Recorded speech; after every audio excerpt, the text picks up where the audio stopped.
There have been a number of PET-adapted studies in Hodgkin lymphoma, including the most recently published HD17 study from the Germans. And, PET really is a useful tool in deciding when to include radiotherapy and when we might be able to omit it.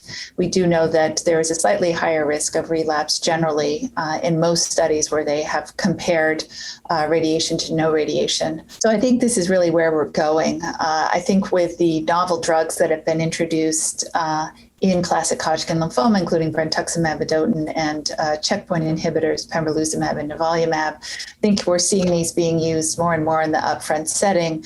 Whether PET-adapted approaches, particularly with checkpoint inhibitors, are going to be useful, I think, is yet to be seen.